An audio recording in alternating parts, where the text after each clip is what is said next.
There's only two things I and anybody should look for in an artist. I've said this from the beginning. I will say it till it's all said and done. People have to either want to be you or believe you. If you don't have those qualities, I don't care who you are, male, female, pop, hip hop, country. If people don't believe, they don't believe your story and believe you and believe into you, because therefore when they believe you, they're buying into you. People are not just buying into your music. If they are, then that means you're just a one-hit wonder or you're just a record guy. They're not believing, they're not gonna buy into you or your lifestyle or your brand if they do not believe you. So if you pick any artist, pick one, I don't care. You can pick one right now, I'll tell you. Jay, the reason, look at this. The reason why he could, I saw this book at the airport, at several book stands, at Barnes & Noble, everywhere. Because people believe, let me just one example. I'll even say like, all right, me coming up, really quick, Jay and DMX, right? Let's say, end of the 90s into the 2000s. Totally different guys. One guy talked about money and women and cars and clothes and a lot of things that people might think are superficial or whatever. Doesn't matter. He was talking about it, he lived it, people believed it, they bought into it. Guy at this very same record label, this very same ally and, competition was DMX. Talked about the total opposite. Talked about grinding, not having no money at all, not having nothing and no body, just a dog and maybe his grandmother, and tattooed his dog on his back, and it was all on passion and aggression, and people bought into him just as much. And they both sold millions of records because people believed their story and who they were, what they were, and who they represent. And to me, that's all you need. And outside of that, like I said, is either believe you or be you. If people don't want to be you, you're not gonna. If people don't, I remember when Dipset came and Jewel's wore his bandana a certain way, and every little kid tied their bandana like that. Or I don't care who it is. If people want to be you, they follow you. They want to dress like you. They want to talk like you, walk like you. They want to emulate you. You know what I mean? That's what causes fans and followers on Twitter and all of the above. So those two things, two qualities. Well, P&P Worldwide is when I go to. That's just for producers only. Okay. Brand new producers and established producers. P&P Worldwide, where they actually do track dumps for me. And the track dump is, I call P&P, right? I let them know, hey, I'm working on a Fab album, Jadakiss album, blah, blah, blah, blah, blah, blah.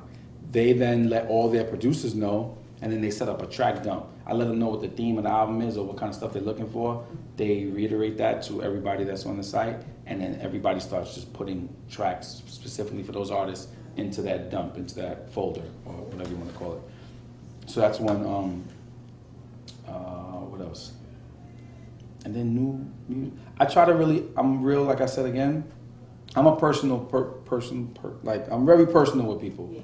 And so I'm not really heavily into the whole internet. I'm totally in the internet. I'm saying as far as looking for an artist, surfing for an artist. I don't mind hearing about it. I don't mind checking it out, but I have to go see you. Yeah.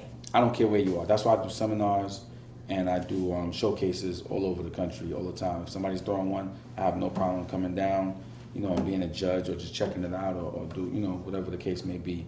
But I have to see you. I have to, again, got to believe you. I got to want to see what you're talking about. I got to see if people want to be you. I got to see how you are when you walk through your city. Because anybody can come to New York and come to my office and be like, yo, I'm the shit in my city, yo. I'm the best in my city, dog. You know what I mean? Artists need to break themselves. And that comes with a... Huh? They're coming to you. Yeah, they need to break themselves. I need to hear about them in different forms, different capacity, outside of them or their manager or their homeboy. And that's all with breaking yourself. Meaning online, have your own blog, obviously your own Facebook, your own Twitter, your own promoting yourself and marketing yourself in every way possible so that people in your city, in your neighborhood, and that know about you and hear about you and talk about you, as that it spreads. Putting records out, putting music out, doing themed things. I even know artists that are established artists. Let's even say in Philly, how Freeway and them at one time and Young Chris and all of them, they were doing like a freestyle a day for 30 days or something like that. Like just like different things that are innovative that grab people attention. Like, oh man, you know what I'm saying? Kanye later on came and did Good Fridays and was putting out music every Friday that people wait. Now, two different artists, two different levels. Some may think that big artists don't have to do it, but we're in a digital age. Everybody wants content, as much content as they can get, as fast as they can get it. So that's very important. So artists just have to break themselves. And then that's any way, you know what I'm saying? Some people could do it. Obviously, the way Jeezy breaks himself and the way Kid Cudi breaks himself are two different, avenues. They're two different artists, but you need to somehow kind of catch that medium where you can do both. You can, break yourself on the street and online, or like I said, find the medium that you can do. But you have to break yourself. Basically, a 360 deal is just the record company owning or getting a piece of every aspect of your income. So it was where prior to 360 deals, the record company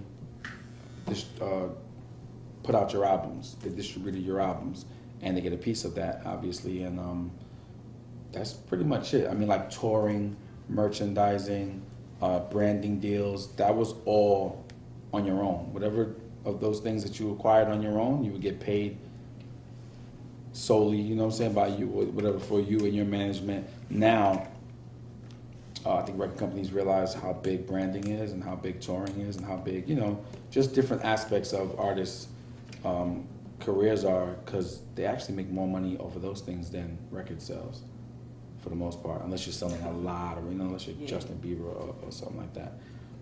So they just want a piece of it. So they get a piece of like your touring or your, like I said, a branding deal or merchandise, your T-shirts and all the things that you collect on your own. So, it's kind of hard now to avoid it. Most companies make you sign it, or if you have a great lawyer or manager, or you can avoid it if you can. Or big artists that have to renegotiate their deals. Now a lot of companies are trying to come back and trying to get a piece of it. If you're a Beyonce or Jay-Z or whatever, you don't have to do it.